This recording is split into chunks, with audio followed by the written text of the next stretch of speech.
Now, if you know how to do the basic elbow freeze on 2 hands and a decent elbow freeze without using your support hand, then it's time to learn the elbow pike. Now for the elbow pike, let's start on our knees. Place your elbow on the floor and then rotate until your chest starts to face upwards, with your arm and elbow kind of behind you. Now with your upper body and arm already in the right place for this elbow pike, the next step is pushing yourself up very gently to try and levitate those hips. Now this can be pretty challenging, so you want to give yourself some time and you don't want to push yourself up too aggressively to avoid falling and getting injured. Now to get that really clean and good looking picture within your elbow pike, you want to lift your hips halfway up, but then fold in those legs and keep them stretched while bringing them towards your face. At this point, I do want to remind you guys that we do have one hand free, so you could do different things with it. For example, tap your foot or grab your head or place it behind your back or whatever. Now to accomplish this, you do need a little bit of flexibility within your hips. So make sure you stretch now and then, especially after practice, because the more flexible you are in breaking, the more different types of shapes and forms and moves you will be able to execute. Now if you execute this correctly, the legs fold in,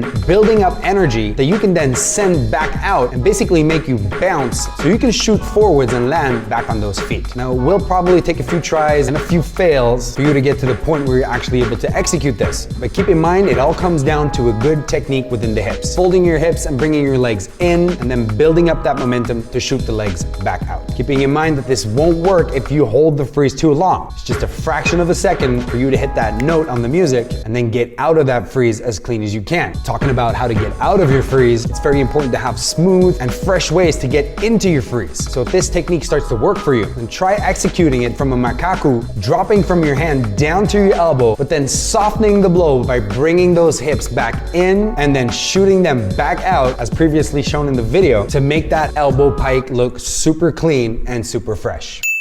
Make sure you build up to this point. Don't be looking at the most difficult variation in this video. Petito makes it look very, very easy. But trust me, if you don't know what you're doing, you're gonna hurt your shoulder straight away. And in the worst case, you might just fall backwards and fall on your head or something like that. So make sure you build up to this point by using all the steps shown in my elbow freeze tutorial. Because at the end of the day, when you think about it, it's just all about that B-boy. Peace.